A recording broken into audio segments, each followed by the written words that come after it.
आज हम आए हुए हैं डॉक्टर मनीष गोस्वामी के पास, जो कि head and neck cancer surgeon है। तो आइए उनसे रूबरू होते हैं और उनके बारे में थोड़ा जानते हैं। नमस्ते सर। नमस्ते। मैं एक head and neck cancer surgeon हूँ। तो बेसिकली मैं मुंह का, जबड़े का, जीभ का, गले का, इस अंश में जो भी कैंसर के बीमारी है उसका इलाज करता हूँ। सिलीगुड़ी में मैं शायद 2-3 साल से हूँ और उस हिसाब से अपना ट्रीटमेंट भी करता हूँ। तो सर, आप जो head and neck cancer surgeon है सर, इसकी पढ़ाई आपने कहाँ से की? अगर आप हमारे दर्शकों को थोड़ा प्लीज़ बताना चाहें। बात है कि मैंने जब MBBS किया तब मैंने डिसाइड नहीं किया था मैं head and neck cancer surgeon बनना चाहूँगा। लेकिन जब मैं अपना MS कर रहा था तब बिकॉज कैंसर सर्जरी एक ऐसा ब्रांच है जो बहुत ज़्यादा जगह में अवेलेबल नहीं था। उस समय मैं मोटिवेटेड हुआ कि कैंसर सर्जरी के तरफ आकर्षक हुआ और मैंने सोचा कि ये एक ब्रांच है जहाँ मुझे अपना सुपर स्पेशलिटी करना चाहिए। तो मेरे MS के बाद मैंने पहला ट्रेनिंग अपने टाटा मुंबई में चालू किया। वहाँ डॉक्टर तस्मीश भाई मेरे बॉस थे, उनके अंदर मैंने ट्रेनिंग किया। उसके बाद 2 साल में गुजरात में अहमदाबाद में जो सबसे बड़ा कैंसर हॉस्पिटल है, रीजनल कैंसर सेंटर अहमदाबाद, उसको Gujarat cancer and research institute भी बोलते हैं, वहाँ 2 साल की ट्रेनिंग करी।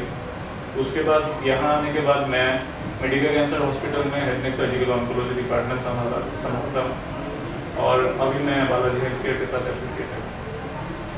तो सर, जो आपने बताया head and neck surgeon, sir इसमें बहुत सारी आपको दिक्कतों का भी सामना करना पड़ा होगा स्टार्टिंग में जब आपने इसकी पढ़ाई स्टार्ट की। तो सर, आपके जो पेरेंट्स थे उन्होंने किस हिसाब से आपको मोटिवेट किया या किस हिसाब से आपको इसमें आगे जाने को, जैसे आपको बोल सकते हैं इस पर करियर दिखाया आपको? तो सर उसके बारे में आप प्लीज़ हमको कुछ बताएं। देखिए, आई बिलीव सब कुछ प्लानिंग के हिसाब से होगा, ये ज़रूरी नहीं है। जब मैं अपना MS कर रहा था तभी से मैंने इसकी तैयारी कर ली। तो 3 साल के MS के दौरान ही मैंने अपने कैंसर सर्जरी की पढ़ाई की तैयारी की और उस हिसाब से टाटा में ट्रेनिंग करने के लिए जो रिक्वायरमेंट्स रहते हैं उसकी तैयारी की। मेरे अंदर आजकल आप सुन रहे होंगे ICMR का एक प्रोजेक्ट था जो head neck cancer surgery related था। उसके थ्रू मैं टाटा मुंबई गया था। टाटा मुंबई में मेरी ट्रेनिंग वहीं से चालू हुई थी।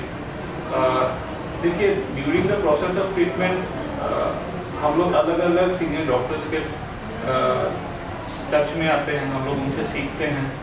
तो अलग अलग समय में अलग अलग गुरु रहे हैं हमारे। जब मैं MS कर रहा था, मेरे हेड ऑफ द डिपार्टमेंट से हम लोगों ने छोटे छोटे चीज़ों से लेके सर्जरी कैसे करना है ये सीखा। टाटा मुंबई में जाने के बाद दायरा बढ़ जाता है। आपको एक ही छत के नीचे बहुत सारे डिफरेंट स्पेशलिटीज़ मिलते हैं। एक सोफिस्टिकेटेड सर्जरी कैसे होता है, उसको कैसे प्लान किया जाता है, उसके बाद का प्लानिंग कैसे होता है, ये सब चीज़ें जानने को मिलता है। हमारे साथ प्लास्टिक सर्जन एसोसिएटेड रहते हैं जो ऑपरेशन के बाद मुंह बनाते हैं, उनके साथ कैसे काम करना होता है। रेडिएशन के डॉक्टर्स एसोसिएटेड रहते हैं, कीमोथेरेपी के डॉक्टर्स एसोसिएटेड रहते हैं। सो मैं हमेशा ये बोलता हूँ कैंसर सर्जरी में बात ऐसा है कि I am as good as my colleagues. मेरे कलीग्स अच्छा काम करते हैं, इसीलिए मैं अच्छा काम कर पाता हूँ। तो ये मैंने वहीं पे सीखा। उसके बाद जब मैं गुजरात में गया, गुजरात में जब मेरी ट्रेनिंग हुई तब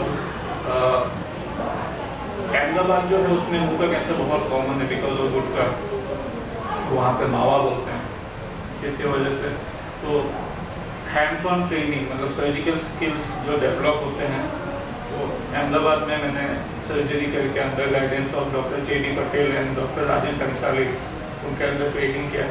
उस हिसाब से बाद में जाके आई डेवलप दो skills. So it is a long road जहाँ पे एक सोफिस्टिकेटेड ट्रेनिंग की ज़रूरत होती है। उसके बाद हम लोग ये ब्रांच प्रैक्टिस करते हैं। तो सर, जैसे कि अभी पैंडेमिक सिचुएशन चल रहा है, पूरी वर्ल्ड इससे सर पूरा अफेक्टेड हुई है।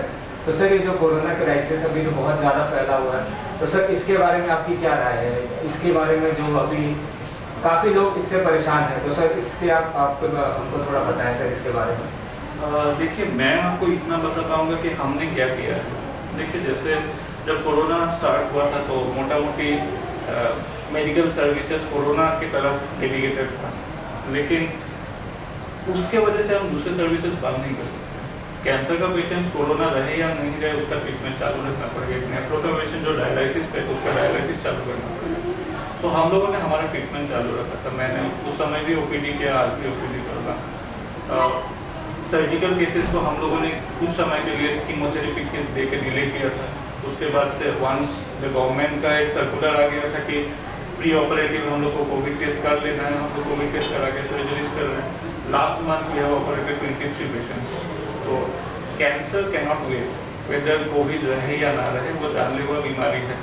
तो कोविड के लिए जो गवर्नमेंट इंफ्रास्ट्रक्चर है और जो लोग गवर्नमेंट कर रही है, गवर्नमेंट के डॉक्टर्स एसोसिएटेड डॉक्टर्स कर रहे हैं, वो अपने हिसाब से बहुत है। हम लोग एज कैंसर के डॉक्टर्स कैंसर के मरीजों के लिए जो करना चाहिए वो हम लोग करते हैं और आगे भी करते रहेंगे। तो मैंने जैसे कि बोला, कोरोना के वजह से दूसरा कोई ट्रीटमेंट हैम्पर हो, दूसरा कोई ट्रीटमेंट डिले हो, ये हम लोग नहीं चाहते। यानी it has to go on.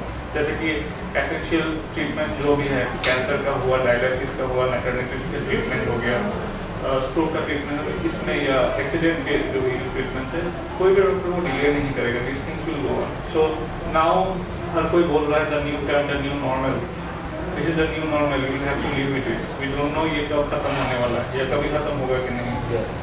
सो हर किसी ने उस हिसाब से अडॉप्ट किया है। तो we as doctors have also adopted to that and the treatment should go on. Sir, जैसा कि हमने देखा है जिन लोगों ने अपनी अभी जान गंवाई है इस कोरोना में, तो सर वो पहले से भी कुछ पुरानी बीमारी से जूझ रहे थे। किसी को शुगर की थी तो उनका इम्यूनिटी सिस्टम स्ट्रांग नहीं था, बोल के उनको अपनी जान गंवानी पड़ी। तो सर इसमें क्या क्या प्रिकॉशंस लेने चाहिए? जैसे कैंसर आपने बताया ये भी एक बहुत बड़ी जानलेवा बीमारी है, तो सर इसमें क्या क्या आदमी को प्रिकॉशंस लेने चाहिए कि ये बीमारी से दूर रह सके या उनके पास ये बीमारी ना आए? तो बेसिकली बातें सिंपल है। अब सोशल डिस्टेंसिंग और मास्क पहन के कैंसर के पेशेंट बिकॉज लंबे ड्यूरेशन के ट्रीटमेंट में रहते हैं, कीमोथेरेपी, रेडिएशन, सर्जरी रहते हैं, उनकी इम्यूनिटी कम रहती है। तो हम लोग जो मेनली एक्सरसाइज करते हैं, एक तो है कि बाहर ना ज़्यादा घूमें, अपने आप को अपनी जगह पे रेस्ट्रिक्ट रहें जहाँ पे वो ट्रीटमेंट करा रहे हैं। जो भी कैंसर के पेशेंट्स हम लोग ट्रीटमेंट के लिए लेते हैं वो प्री ऑपरेटिव हम लोग उसका कोविड टेस्ट करा ही लेते हैं। वो इसलिए नहीं कि हम लोग को पेशेंट का कोविड का सिचुएशन जानना है, हम लोग को ये भी देखना पड़ता है कि हमारा स्टाफ सेफ रहे। तो पेशेंट भी सेफ रहना चाहिए, स्टाफ भी सेफ रहना चाहिए। दूसरा बात है इम्यूनिटी अच्छा होने के लिए सही खाना, पौष्टिक balance diet, good amount of sleep, और कभी भी कुछ सिम्टम्स हो तो डॉक्टर से मिलना। ये सीजन फ्लू का है तो बहुत सारे पेशेंट्स को जनरल फ्लू, जो नॉर्मल कॉमन फ्लू है, वो भी होता है। तो हम लोग यही कोशिश करते हैं कि जब भी पेशेंट्स को अगर सिम्टम्स है तो वी टेस्ट, और otherwise good amount of food and good amount of sleep is what we advise. कुछ इम्यूनिटी बूस्टर्स हैं जो प्रेस्क्राइब कर दिए जाते हैं, but what I believe is that good food and good sleep makes the most difference. Sir, जो अभी आप यहाँ पे लोगों की ट्रीटमेंट कर रही हैं, तो सर सिलीगुड़ी में आपको क्या लग रहा है, जो लॉकडाउन लगा था उसके वजह से जो कोरोना के केसेस हैं उसमें कमी आई है, या जो आप बोल सकते हैं जो सर कैंसर के भी यहाँ पे काफ़ी सारे, मेरे को नहीं मालूम है कि सिलीगुड़ी में क्या इसकी तादाद है, तो सर इसके बारे में आप उनको बताएंगे कि जो कोरोना केसेस सिलीगुड़ी में आ रहे हैं, कम आ रहे हैं, जो कैंसर के भी लोग जो ध्वस्त हो रहे हैं इस बीमारी के कारण, सर उसकी क्या इसमें मतलब फ्लुएंसी है या फ्रिक्वेंसी है यहाँ पे सिलीगुड़ी में? देखिए, कैंसर के केसेस जो नेशनल लेवल पे जिस हिसाब से होते हैं हर जगह पे वैसा ही रहता है। मर्दों में मुंह का कैंसर सबसे कॉमन है, महिलाओं में तीसरा सबसे कॉमन कैंसर मुंह का होता है। तो ये कोरोना के साथ रिलेटेड नहीं है। ये ऐसा है कि अगर कोई नशा करता है, तंबाकू, गुटखा, ये सब चीज़ लेता है तो इवेंचुअली उसको कैंसर होने की संभावना है। नॉर्मली पेशेंट्स लेट आते हैं स्टेज 3, स्टेज 4 में। उसका 2 रीज़न है। पहला है कि पेशेंट समझ नहीं पाता है कि उसको वो बीमारी हुआ है, तो उसके लिए एक डिले होता है। और दूसरा है कि हेल्थ केयर अलग अलग पार्ट में डिवाइडेड है, प्राइमरी, टर्शियरी हेल्थ केयर। तो एक ऑन्कोलॉजिस्ट के पास आने में और समय लगता है। इसके लिए क्या होता है कि पेशेंट लेट आता है तो treatment becomes expensive and long, वो एक इशू होता है। लेकिन नॉर्थ बंगाल, नॉर्थ ईस्ट, इन सब में specific food habits, specific type of abuse, tobacco abuse है, तो उसके लिए कैंसर इस जगह में बहुत प्रिविलेंट है। रहा कोरोना का वक्त, लॉकडाउन मेनली किया गया था क्योंकि गवर्नमेंट का इंफ्रास्ट्रक्चर रेडी हो और ऐसा ओवरवेलमिंग कोरोना के पेशेंट्स ना हो जो हेल्थ केयर इंफ्रास्ट्रक्चर सपोर्ट नहीं कर रहा। I believe the government is prepared right now. Positive जो आएंगे उनका उस हिसाब से इलाज हो। लकीली बहुत ज़्यादा लोग बहुत ज़्यादा सिम्टोमेटिक नहीं हैं, तो क्रिटिकली पेशेंट्स कम हैं and we can hope that this continues that way only. हालांकि I would like to appeal to the public को ये बताना चाहेंगे कि जो प्रिकॉशंस पहले ले रहे थे वही लेने का, अभी not to lower the guard. Sir जैसा कि मैंने पहले अपने दर्शकों को जनाया और कि सर जो डॉक्टर्स हैं फ्रंटलाइन वॉरियर्स बन के हमारी मदद कर रहे हैं, हमको सुरक्षित कर रहे हैं, तो सर जो डॉक्टर्स डे आज मनाया जा रहा है सर, इसके बारे में आपकी क्या फीलिंग है या कैसा लगता है कि एक हमारे मतलब जो है हमको जो ये मतलब एक बोल सकते हैं उच्च दर्जा मिलता है या एक अलग से लोग पहचानते हैं डॉक्टर बोलने से, सर इसके बारे में प्लीज़ हमको थोड़ा इलाबोरेट करें। डॉक्टर्स डे सेलिब्रेट करना I think it is special वो है, बट आई बिलीव कोई भी डॉक्टर स्पेसिफिकली कोई रिकॉग्निशन नहीं चाहता है। हम लोग अपना काम करते हैं। मैं तो बोलता हूँ कि we do our job, healing is done by God. मेरे हर पेशेंट्स बचते नहीं हैं, बहुत ऐसे पेशेंट्स भी हैं जो मर जाते हैं। हम हर पेशेंट को उसी इंटेंसिटी से केयर देने की कोशिश करते हैं और I believe this is a part of my job. I do my job, so I don't expect any special recognition और care for that, but it is okay that the government has taken that initiative today कि आज एक holiday declare किया हुआ है और बहुत दिनों से ही 1 जुलाई सेलिब्रेट किया जाता है doctors, obviously it makes us feel special. Thank you. Thank you sir. जो अभी डॉक्टर मनीष गोस्वामी ने जैसे हमको जनाया कि प्रिकॉशन जैसे हम पहले से ले रहे थे वैसे ही लेते रहे, इन्होंने और बाकी बहुत सारे डॉक्टर्स ने आप जैसा जानते हैं रिलेंटलेस सर्विस दी है हमको, आगे आके बढ़ चढ़ के हमारा सहायता की है। जो बाकी के जो कोरोना पेशेंट्स हैं उनके लिए भी इन्होंने दिन रात एक करके अपना पूरा समय दिया है, तो इसके लिए हम इनका थैंक यू जनाते हैं। थैंक यू सर, आपने अपना मूल्यवान टाइम हमको दिया, इसके लिए आर वॉइस और उसकी टीम आपको सर अभिनंदन जनाती है। Thank you so much sir. Thank you R Voice, thanks a lot. Thank you. Thank you.